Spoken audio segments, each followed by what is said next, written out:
Bonjour à toutes et à tous, et très heureux de me retrouver avec vous pour réfléchir ensemble sur la question: qu'est-ce que la pédagogie peut apporter à une enseignante ou à un enseignant aujourd'hui? Alors en introduction, peut-être pouvons-nous rappeler l'origine du pédagogue. Dans la Grèce antique, le pédagogue, ça n'est pas le précepteur, ça n'est pas celui qui enseigne à proprement parler les mathématiques ou la natation. Le pédagogue, c'est celui qui accompagne l'enfant chez le précepteur. Dans les familles aisées, le pédagogue est un esclave, en général un esclave instruit ou qui va s'instruire, à qui l'on confie une charge particulièrement importante, qui est de veiller sur la nature des enseignements que l'enfant va recevoir. Et le pédagogue, sur le chemin de ces enseignements, va donc parler avec l'enfant, l'interroger sur ce qu'il veut apprendre, sur ce qu'il a appris, sur ce qu'il a retenu et sur la manière dont ces apprentissages ont été ou non déterminants sur son développement. Alors on pourrait, à partir de cette origine, en déduire au moins une première conclusion provisoire, c'est que dans la pédagogie, l'accompagnement est quelque chose de fondamental. On accompagne un être. On accompagne le développement d'un sujet, on l'accompagne vers des connaissances qu'il va s'approprier, on l'accompagne pour qu'il devienne un adulte, pour qu'il devienne un être émancipé dans un collectif solidaire. Alors, après cette petite introduction, je voudrais structurer mes propos en deux grandes parties. Dans un premier temps, nous allons essayer de comprendre plus en profondeur ce que c'est que la pédagogie, ce que c'est que l'histoire de la pédagogie, pour comprendre ce que peut nous apporter la pédagogie. Et puis, dans un second temps, nous réfléchirons à ce que la pédagogie peut nous apporter très précisément dans deux domaines, dans le domaine de ce que j'appelle la fonction critique, une fonction théorique, et puis dans le domaine très concret, pour nous aider à faire face à nos difficultés quotidiennes dans nos classes. Alors, première série de remarques, elles sont essentiellement terminologiques. Et elles vont se regrouper en trois parties. D'abord, je vais me demander avec vous qu'est-ce qu'un pédagogue, mais un pédagogue aujourd'hui, pas un pédagogue dans l'Antiquité. Ensuite, je vais me demander avec vous qu'est-ce que l'entreprise pédagogique. Et puis, nous irons un tout petit peu plus loin et nous nous demanderons qu'est-ce qu'une doctrine pédagogique. Alors d'abord, qu'est-ce qu'un pédagogue? Comment définir un pédagogue? Un pédagogue comme Pestalozzi, un pédagogue comme Paulo Freire et un pédagogue comme Célestin Freinet, un pédagogue ou une pédagogue comme Maria Montessori par exemple. Eh bien, tous les chercheurs sont à peu près d'accord pour dire que ce qui caractérise le pédagogue, c'est que ça n'est pas simplement un théoricien de l'éducation, c'est un théoricien praticien. C'est quelqu'un qui certes manipule de la théorie, mais qui est confronté à des enfants concrets et qui tente, avec ces enfants concrets, de mettre en application ces théories.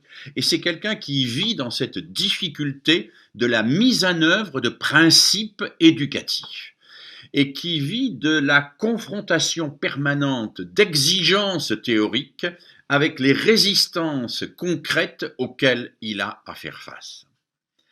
Alors oui, à cet égard, on peut dire que Jean-Jacques Rousseau n'est pas un pédagogue. C'est un remarquable philosophe de l'éducation, comme Emmanuel Kant, comme bien d'autres, mais ce ne sont pas des pédagogues.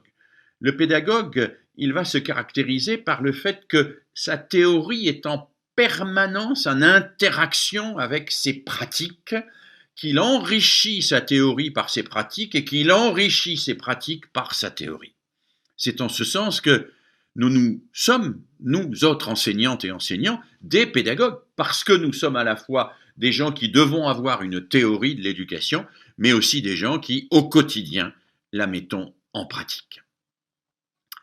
Alors voilà pour le pédagogue. Maintenant, on pourrait dire qu'est-ce que l'entreprise pédagogique?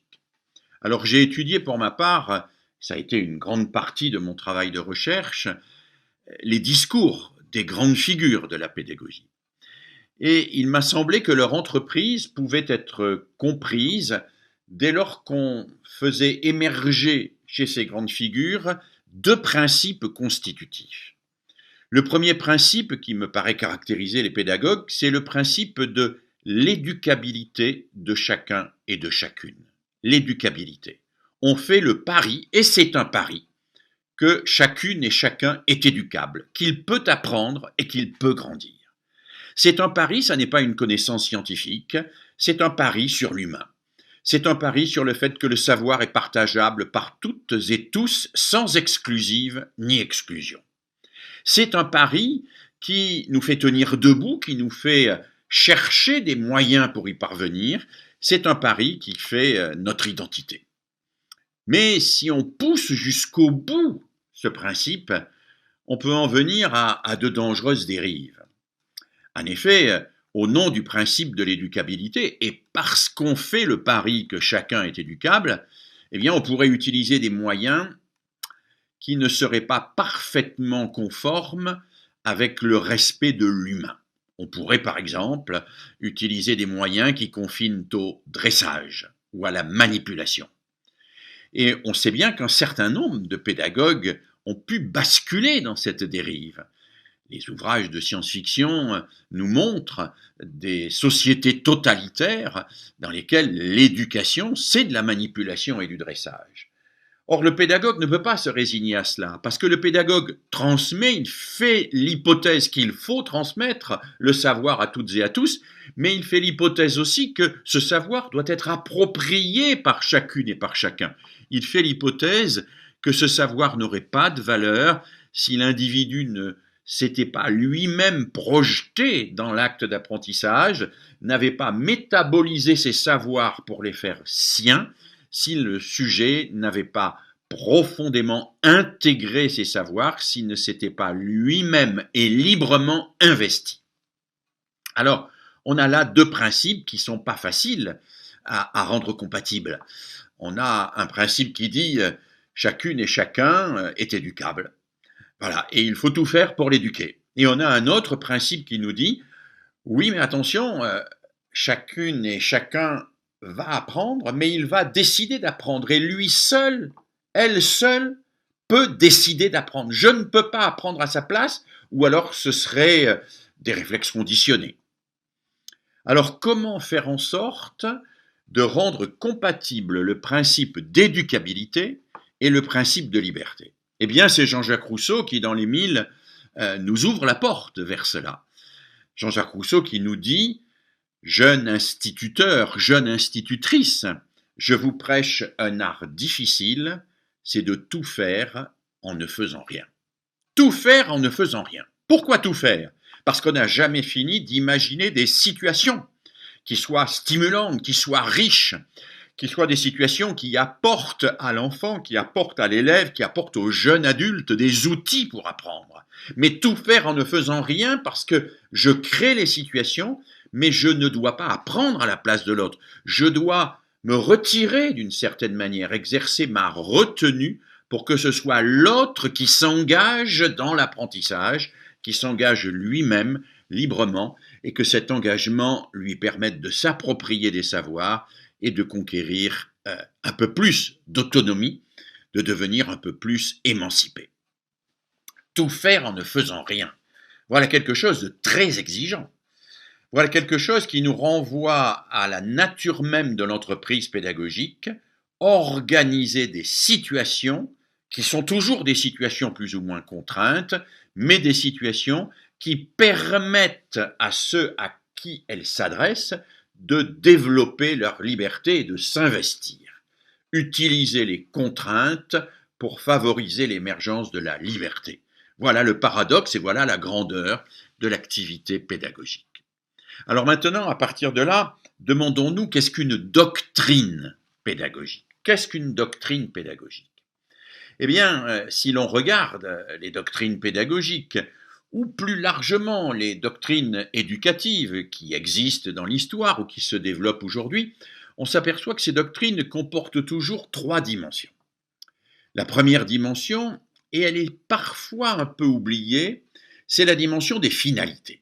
Dans toute doctrine pédagogique, il y a une représentation du type d'individu, du type d'humain que l'on veut former et du type de société dans lequel on veut qu'il s'intègre.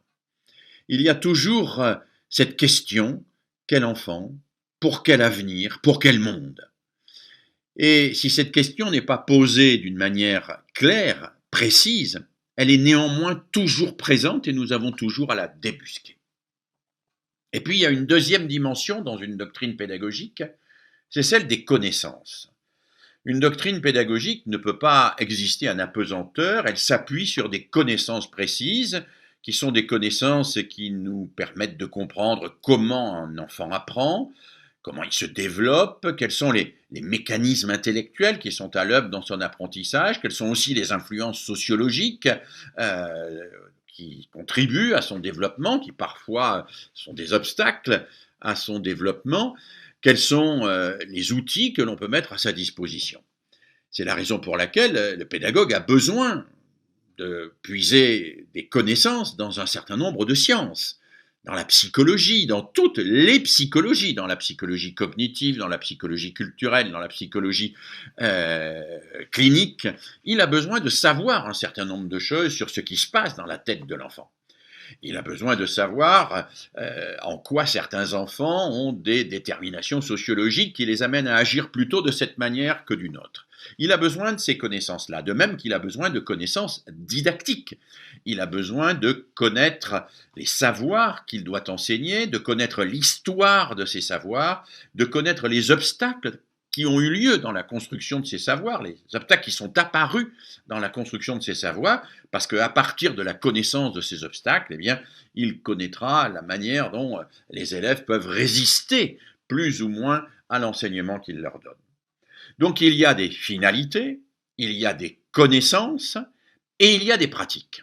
Les pratiques, c'est les méthodes, les pratiques, c'est les institutions. La classe est une institution qui n'est pas éternelle. Il y a des systèmes éducatifs anciens et encore quelques-uns aujourd'hui qui fonctionnent sans la classe. Les manuels scolaires, les exercices, tout cela, ce sont des méthodes particulières, des méthodes que l'on mobilise et que l'on met au service de finalités en s'appuyant sur des connaissances. Alors si je récapitule, eh bien, on arrive à cette idée qu'une doctrine pédagogique comprend toujours trois choses: des valeurs qui renvoient à des finalités, des connaissances qui renvoient à des sciences et des pratiques qui renvoient à des méthodes. Et ce qui fait l'unité d'une doctrine, eh bien, c'est la cohérence entre ces trois domaines. Alors c'est compliqué parce que ces trois domaines sont hétérogènes. Les valeurs relèvent de la philosophie, les connaissances relèvent de la recherche positive, les méthodes relèvent d'une recherche plus pragmatique, plus empirique, mais les trois doivent faire quelque chose de cohérent. Et je crois que nous avons besoin, nous autres enseignants, de penser toujours ces trois dimensions ensemble. Et je dirais en particulier aujourd'hui. Pourquoi en particulier aujourd'hui? Parce que nous vivons dans un moment où on aurait tendance à penser que les sciences à elles seules peuvent fonder la pédagogie. Mais non, les sciences ne peuvent pas fonder la pédagogie, parce que les sciences présupposent une idée de l'enfant et de l'homme et de la société. Alors elles ne nous le disent pas, évidemment, ou elles ne nous le disent qu'à mots couverts, mais elle est là, cette idée de l'homme et de la société. Et le scientisme, quand il prétend nous dicter nos comportements pédagogiques, il le fait en ayant un arrière-fond, une idéologie que nous devons identifier et débusquer. Et il nous faut avoir cette lucidité. Et cette lucidité, je crois que tout enseignant a le devoir de l'acquérir. Tout enseignant a le devoir de comprendre comment ce qu'il fait au quotidien s'inspire de principes qui vont former un certain type d'humain, en même temps s'appuie sur des connaissances cohérentes avec ces principes et met en œuvre des pratiques qui sont elles aussi en phase avec ces principes et avec les connaissances. Alors, voilà pour ces quelques précisions terminologiques et je crois qu'elles étaient nécessaires pour pouvoir rentrer dans la deuxième partie de ces remarques sur ce que concrètement la pédagogie peut apporter à l'enseignant qui se trouve face à une classe aujourd'hui. Alors d'abord, évidemment, nous venons de le découvrir, c'est sa fonction critique. L'enseignant doit être lucide sur ce qu'il fait. L'enseignant doit être un concepteur, doit être un acteur social, doit être quelqu'un qui comprend ce que la société lui demande de faire et qui le fait en ayant conscience des enjeux dans lesquels il est situé. La pédagogie a à cet égard une fonction critique absolument essentielle. Elle nous permet à nous autres enseignants de ne pas être de simples marionnettes manipulées par des pouvoirs politiques ou par des lobbies scientifiques ou par des modes idéologiques. Elle nous permet de comprendre ce que nous faisons, d'être au clair avec nous-mêmes et de savoir vers où nous allons, qui nous formons et comment nous formons. Mais au-delà de cela, la fonction de la pédagogie, c'est de nous aider à prendre des décisions et à prendre les bonnes décisions. Une classe, c'est un espace où l'on prend une multitude de décisions. À chaque instant, on prend des décisions. Je décide d'interroger tel élève, de m'appuyer sur tel exemple, de préciser ma pensée de telle manière, d'aller écrire au tableau à tel moment, de demander aux élèves de faire tel exercice à tel autre moment. Je prends une multitude de décisions. Alors ça peut être des décisions routinières que nous avons en quelque sorte intériorisées, ça peut être aussi des décisions sur le moment face à des situations difficiles, des situations de crise par exemple. Et il faut apprendre à prendre les bonnes décisions. Parce que quand on regarde un enseignant acteur dans sa classe, on s'aperçoit qu'une décision parfois apparemment insignifiante peut faire basculer complètement la classe d'un côté ou d'un autre, peut amener la classe à comprendre, à se mobiliser vers des savoirs, à adhérer à un propos, à un discours, ou bien au contraire, peut bloquer la classe, la mettre dans une situation de refus, de rejet et engendrer de l'échec. Oui, apprendre à prendre les bonnes décisions. Alors, comment on apprend à prendre les bonnes décisions? En se formant un jugement. Et comment on se forme un jugement? Eh bien, on se forme un jugement en allant regarder ceux qui ont agi. Ces pédagogues qui, précisément, se sont confrontés à des élèves compliqués, à des élèves qui ne voulaient pas apprendre. Et on regarde comment ils ont fait, eux, pour analyser la situation, identifier des hypothèses de solutions, choisir des solutions, éventuellement réguler leur travail en fonction de l'observation de leurs résultats. Oui, ça c'est très important. C'est la raison pour laquelle étudier Freinet, étudier Kortchak, étudier Paulo Freire, et étudier John Dewey, étudier tous ces gens, ça n'est pas simplement visiter le passé, c'est aller se mettre en quelque sorte dans leur peau pour vivre à travers eux les décisions, la nécessité et l'urgence et l'impératif des prises de décision en mesurant à la fois les enjeux et en identifiant les hypothèses avant de faire les bons choix. Mesurer les enjeux, identifier les hypothèses, faire les bons choix. Mesurer les enjeux. Qu'est-ce qui se passe dans une classe? Qu'est-ce qui se passe tout à coup? Pourquoi ils ne comprennent pas? Pourquoi ils bloquent là-dessus? Pourquoi tout d'un coup, il y a un phénomène de bouc émissaire qui se met en place? Pourquoi quand je mets en place un travail de groupe, il y a un leader qui va accaparer tout le travail et les autres vont simplement être des exécutants ou des chômeurs? Pourquoi? Il faut comprendre cela. Il faut avoir des modèles qui permettent de comprendre cela, de voir les enjeux qu'il y a au quotidien dans la classe. Voir les enjeux, en général, pour ma part, je le décrit en montrant que ces enjeux peuvent être compris à travers un certain nombre de tensions fondamentales. Alors, parmi ces tensions fondamentales, eh bien, j'en identifie un certain nombre. Par exemple, une tension fondamentale pour moi, c'est la tension entre la finalisation des activités et la formalisation des acquisitions. Finaliser les activités, c'est allez, on fait un tableau, on fait un panneau, allez, on sort, on fait une enquête. Oui, tout ça, ça mobilise les élèves. Mais qu'est-ce qu'ils apprennent? Il faut bien sûr finaliser l'activité, mais il faut aussi formaliser les acquis. Qu'est-ce qu'ils ont appris? Et les tâches ne sont pas les objectifs. La tâche auxquelles les élèves vont se livrer, qu'ils vont faire, n'est pas l'objectif qu'ils doivent atteindre. Parce que, d'ailleurs, une fois que la tâche sera terminée, eh bien, ils vont l'oublier. Alors que l'objectif, ils doivent l'intérioriser et l'avoir en tête. Et ça fait partie d'eux-mêmes. À partir d'un certain moment, c'est totalement eux-mêmes qui ont atteint l'objectif et ça fait partie de leur personnalité. Donc, il y a là un travail qui est un travail très compliqué et en même temps très essentiel à faire dans le quotidien de l'école, qui consiste à aller vers la finalisation quand on sent que les élèves ont besoin d'être motivés, d'être mobilisés. Et puis, à certains moments, à dire, ah là, on arrête, on formalise, qu'est-ce qu'on a appris? Qu'est-ce qu'on sait? Qu'est-ce qu'on ne sait pas? Et puis là, on formalise, on explique, on définit, on structure. Mais quand on structure trop, eh bien, on perd le sens. Alors à ce moment-là, il faut redéplacer le curseur et aller vers la finalisation. Finalisation, formalisation. Mais il y a d'autres tensions, bien sûr. Il y a une autre tension que vous connaissez bien, qui est une tension à laquelle vous êtes tous confrontés, qui est la tension entre la préparation, entre la programmation et entre l'attention à l'événement. Quand vous êtes enseignant, vous préparez, vous programmez, vous organisez votre travail.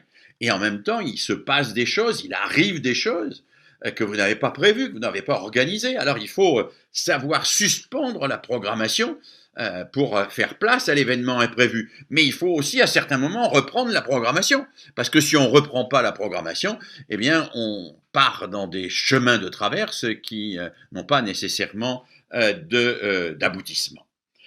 On pourrait multiplier les tensions. Il y en a une qui est évidemment très importante entre l'attention aux individus singuliers, l'individualisation nécessaire, mais aussi l'attention au collectif, la construction du collectif qui doit partager les mêmes savoirs. Alors oui, il faut à certains moments être attentif aux individus, mais si l'attention aux individus détruit le collectif, eh bien il faut redéplacer le curseur vers le collectif et ainsi de suite.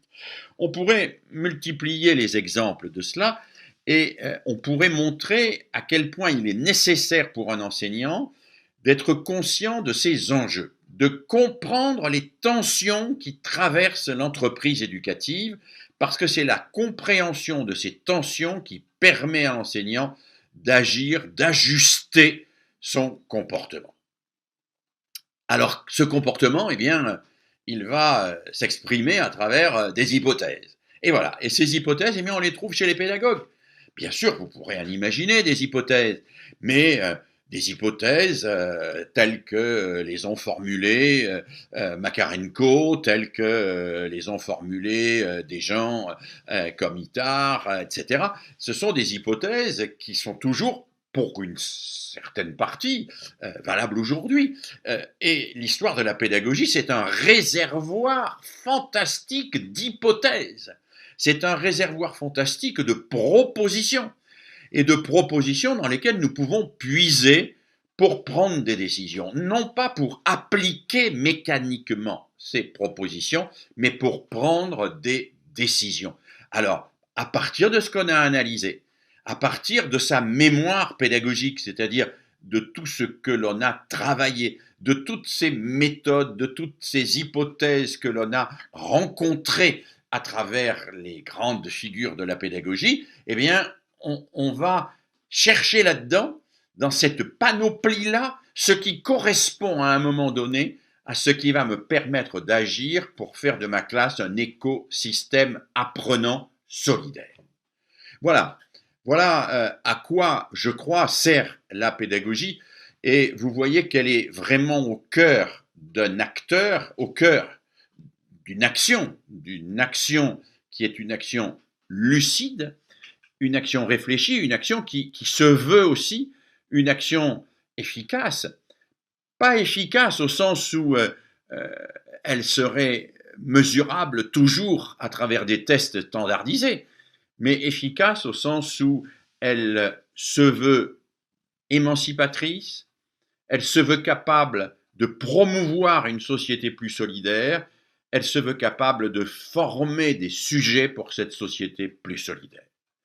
Alors, la pédagogie, oui, elle est indispensable, elle est nécessaire pour enseigner, et sans pédagogie, on est un robot, on est une machine, un ordinateur.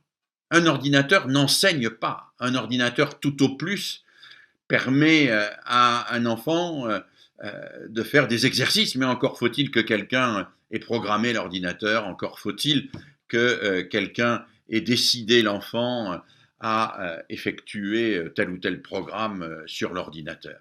Non, l'enseignant n'est pas une machine, l'élève n'est pas une machine.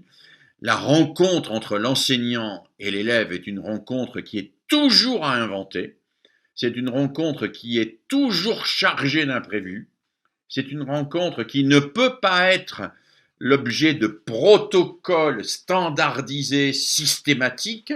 C'est une rencontre qui fait appel à des décisions lucides, à une pensée critique, à une inventivité informée. Soyez inventif à partir de tout ce que la pédagogie vous apporte, inventif et lucide, et je crois que vous serez d'excellents pédagogues. Voilà, merci de votre attention.